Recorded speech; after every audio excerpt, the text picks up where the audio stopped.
Today, I've got Mike Kribel, a board game designer and owner-operator of inPrinciple Games. Mike has a amazing Kickstarter game launching shortly, and he's here to tell us about it. Mike, can you tell us a little bit about yourself and how you got into board game design? So I've been developing video games for about 20 years, traveling the world doing that. And I started discovering board games because I'm a family man, father of five, da da da da da. And I discovered that this world of board games essentially uses quite a lot of my know-how from the video game world, applied in such a way that the context is very different. Instead of it fostering solitude and a confrontational nature, which is what most multiplayer products do online, board games are very different because you're face to face. So people are cordial. It feels like almost going back 20 or 30 years of Western development, going to a place in a world perhaps that I prefer. It's a long discussion for a different time, I suppose. But anyway, that made me attracted to this world. I started exploring it a little bit.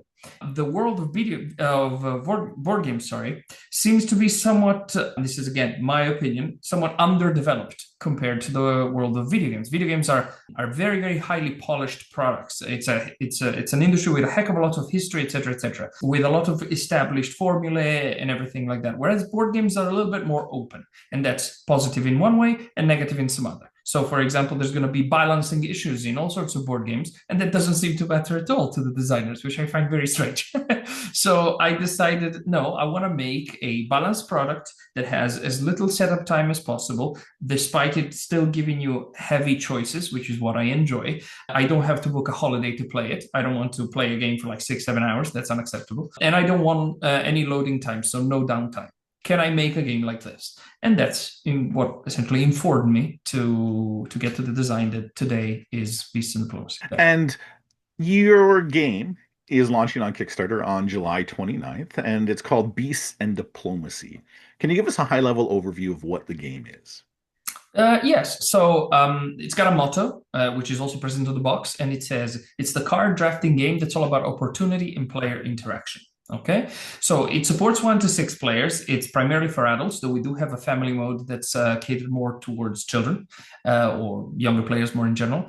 And it takes about 25 minutes per player, but you, myself, and all of Ontario know that that's a lie for early playthroughs, Right. right? Because experience really helps bringing the time down a little bit, but it is an accurate time, even when you have a little bit of playing experience. And what you do in the game is you become a knight of the fantastical land of Aterra, where the Solstice Festival is held every summer. So this land is full of It's got a bunch of empires. It's subdivided into empires that are always squabbling with one another. But for this particular period of time during this festival, a friendly competition is held. I like to say it's somewhat similar to Fantasy Olympics, if you will. And we play as knights who represents these lands to assemble the best exhibition of wild and rare beasts that we can to appeal to the diplomats of the land that will be judging our exhibition.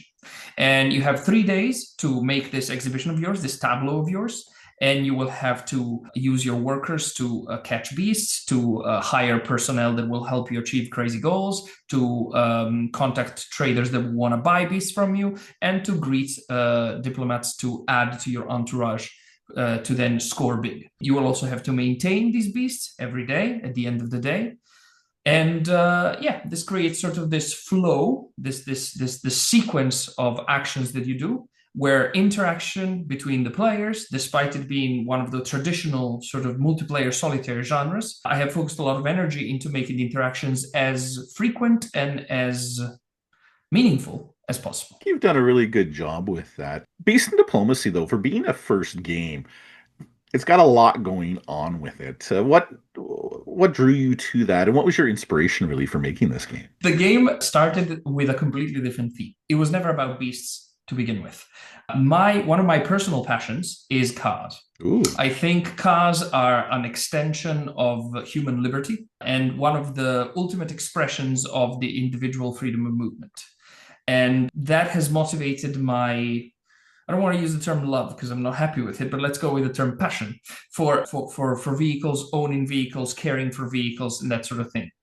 Vehicles are not just things; they are something that you can really attach to. Okay, and one of my hobbies was more than is now, but is going on the internet to obscure places and finding weird deals on weird vehicles, something from the 60s, maybe from the 40s, maybe a bit more modern, and so on and so forth, to try and see if maybe I could chuck some money to this individual and see if I can experience this particular thing. A little bit like your tabletop tastings, only less with fluids that you Yes. drink and more with fluids that you have to put into engines. But the idea is kind of the same. And so I started making a game that is very much about this, about here's a sea of information. How are you going to filter through this information to find what you actually want, right? How are you going to follow through these snakes of logic to look for this particular thing or that particular thing, or I happen not to have a car that's blue, I want that car, but it needs to be blue. So you have to start figuring out ways to filter this information. And so I started developing this thing with cars as a theme. The problem with this is that after about a year's development and playtesting, I realized a couple of things. Problem number one, I will never be able to get licensing for all of this stuff. Pretty confident, Yeah. right? Mm-hmm. And problem number two, and much more important, is turns out there is not a whole lot of overlap between car guys and board games. So I discovered that almost nobody cares. So I went, okay, we've got an issue here because I'm really happy with the mechanisms of the game and how the game is developing. I mean, I'm already at a point in which I'm tweaking. Okay, that would be about a year ago. And I go, I got to find a solution to this problem. So I decided, okay, let's dive right in and retheme this. And that's where also the controversial use of AI to produce the initial the part of the art became real. Because obviously, when I was working with real vehicles, this wasn't a problem. I was using photographs, right? Some of mine, some stock, and so on and so forth. But now I had to make art. So I started looking around a little bit for that, talking to artists, etc. And I very quickly realized that with the amount of assets I've got, this is going to be absolutely impossible in terms of time, expense, and costs, right? I mean, there's no way I can charge $200 per box. Nobody's going to buy it. It doesn't make any sense. So I decided to go down the AI route. And that was very important because it informed some of the retheming as well. The problem with AI, from my personal perspective, is that the only thing that's missing in AI is the letter I. AI is not intelligent. Right. Okay. It's not. It's really not. It's not. It's evolutionary based on a mastodontic amount of data and probabilities, etc. I'm not an expert, so everything I'm saying may be wrong. Point is, it's not particularly intelligent from my perspective. So I had to figure out what AI can do fantastically well from an art perspective, at least for a layman's point of view. I'm sure artists will have loads to opine on this. But two subjects work really well. One is human faces. Assuming you don't want to do anybody ugly or anybody old. AI is doing really well with human faces. And two, and not hands, hands are terrible. And two, AI does really well with monsters of fantasy and that sort of stuff. So I developed, as the programmer I am, I developed tools that would take the information from my car database and convert it into prompts that had to do with the characteristics that the cars had to convert them into this different system.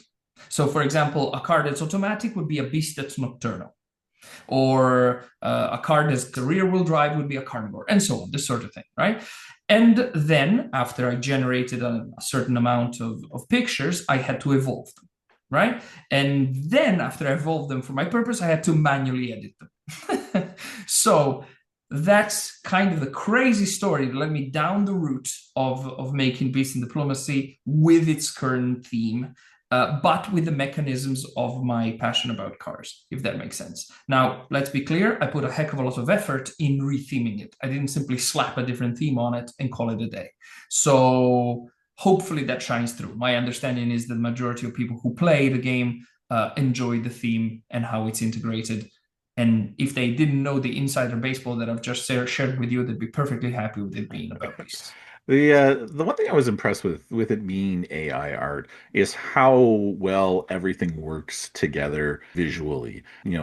Everything, because you've got humans, you've got lizard folk, you've got all this different stuff going on, and it still all looks like it's in the same world, which I found quite impressive with the Heck, a lot of work, put it that way. now. So, Your company name is inPrinciple Games. What was the inspiration behind that? I spoke about a philosophical principle of personal liberty just a moment ago, which is very dear to my heart. And I have a heck of a lot of principles. I'm an introspective man. I like to think about these things, and I like to develop theories about these things, philosophies, if you will. And this kind of applies to everything in life, from principles like this and ethics, da da da da da da da. And therefore, the word principle was important to me, and that's why I inserted it in the company. Now, if you wanted to then drill a little bit deeper into, for example, the logo, which I think is interesting, I have never told this story before to anybody, so you'll be Ooh, the first. an exclusive. You are very exclusive, my friend. Basically, growth as a concept, I think, is one of the most important ideas in life for any human being. It's what makes a human being successful within and without. So that's starting pillar number one. Starting pillar number two, I think one of the primary problems that affects our lives as humans is waste. And that is, again, applied holistically, meaning waste in terms of materials, waste in terms of liquid money, waste in terms of time, and so on and so forth.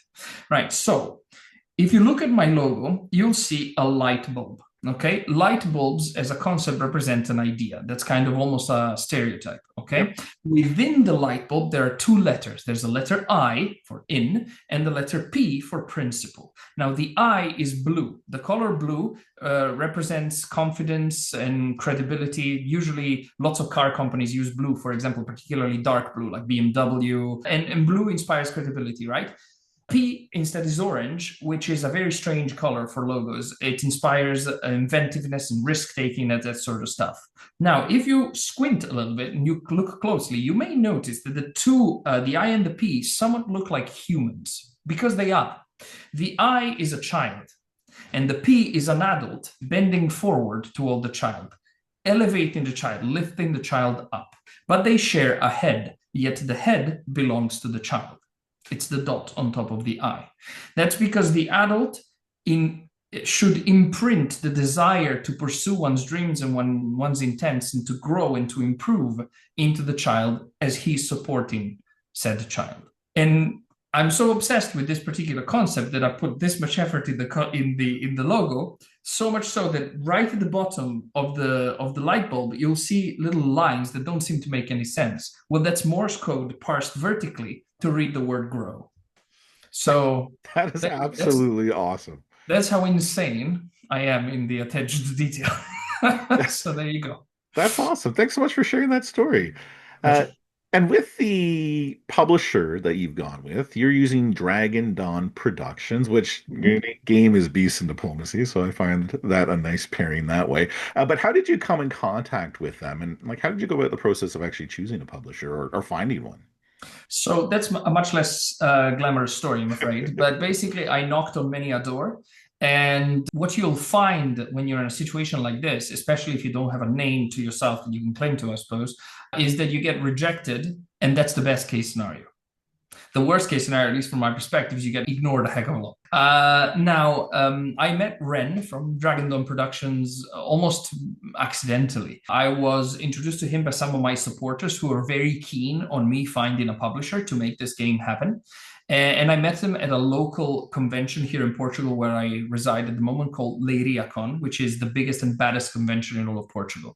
And it's a very strange convention, actually. I'm just going to touch on this because loads of people show up at this convention and it makes no sense because it's like really far off in the coast of Europe. It's like there's no particular reason why anybody would come here. However, I personally believe that Leiriacon is special because whenever you're in Leiriacon, you can't tell the difference between a developer, designer, publisher, and the player. We're all the same. So you're just going to sit down and start playing a card game, and all of a sudden you'll see that on somebody's tag it says Bruno, and then it says Bruno Faiduti, and you go, no way, really? So this kind of thing happens all the time in that convention. Anyway, setting this aside, sorry, like I said, I like to waffle. Basically, I met Ren. We started talking, and he wanted to know much more about me as a person than the game, which I found peculiar. Okay. Basically, we talked about these philosophical points, etc. We talked about work ethic and drive, etc. And he said, you know what? I like your style. I'm going to be in touch. Several months passed and he was not in touch. So I went like, okay, I don't know what's going on. And eventually he tells me, hey man, it's me. I said, oh, hello. He says, yes, I want you to go to a city in Portugal about, I don't want to exaggerate, but I think it's like 8 hours south by car to meet an associate of mine and show him your game.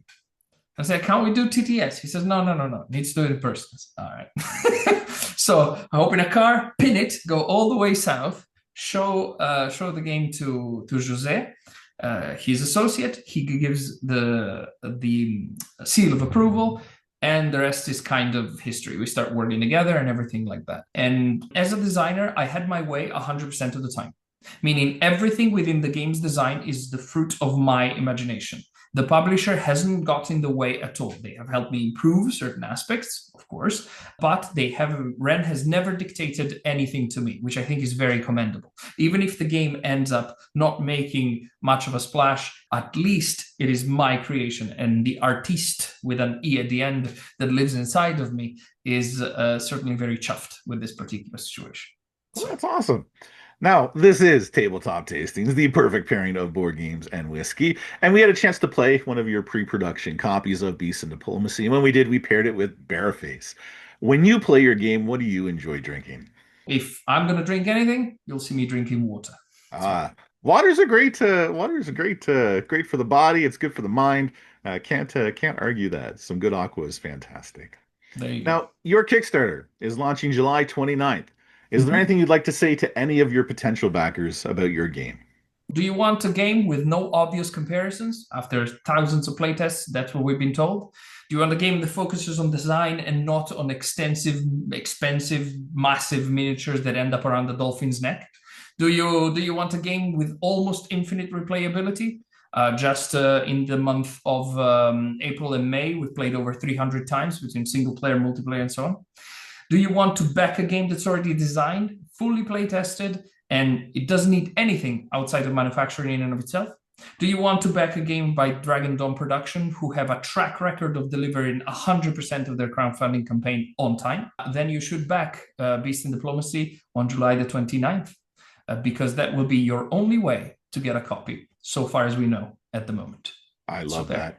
And if people want to follow you, if they want to follow Beast and Diplomacy, inPrinciple Games, where can they go to stay up to date on the projects you're working on or information about your game? Well, we have a handy link tree that I'm happy to give you that you can put in the description. That is essentially a very basic website that contains all of the valuable links. You're going to be able to find the TTS mod, for example, if you want to play it on Tabletop Simulator. You're going to be able to find the Tabletopia mod. You're going to be able to find the rule books. You're going to be able to find the YouTube channel that has all of the instructional videos, and you're going to be able to find the Kickstarter page as well. So that's the easiest way to find everything within the same place. Excellent. You've got a fantastic Discord server as well, with a number of people on there that have played literally hundreds of games, and they're always eager to play. Yep, I'm very happy with the community. It's small, it's growing, but it's small. Actually, this has been probably the biggest challenge of development, not so much the development itself, but trying to find more and more people to join. It's really, really meaningfully challenging. So the community that has formed and is staying there wants to play all the time. In fact, it's my belief that right now people are playing. Well, I want to thank you so much for your time, Mike. I also want to thank you for sending me the pre-production copy of the Kickstarter game as well, to film the unboxing and to film an attempted playthrough of. So I really appreciate everything you've done to help and support us that way. And I hope we're able to, share some of the same for you as well. But I really want to thank you for taking the time to interview with us, and I can't wait to see how the Kickstarter goes, and can't wait to see what else you've got in the pipe. Oh, well, thank you very much. I appreciate that. It will really depend on the level of success of Beast and Diplomacy. My expectation is that I will be making a negative insert number if you account for my time spent into developing it, if that makes sense. But I also want to extend my thanks to you for taking the time to try out the game, to learn it, to introduce it to your partner, and it was great watching you guys spill fluid all over all over the table. First time I've done that, where I spill my drink over the table. I'm just giving you a hard time. As a fellow Canuck, you need to suffer. That's right. Well, thank you so much. My name is Les. I've been interviewing Mike Kribel, a fellow Canadian and owner of inPrinciple Games with a Kickstarter for Beasts and Diplomacy launching on July 29th. Thank you so much, Mike. That would have been helpful to have a starting hand, but hey, c'est la vie. It's interesting. I know. Well, that's why, like, so now, I mean, I don't have the game anymore, right? But now it's like, man, I really want to play it again, having a proper setup and, and see how things go. But Steve.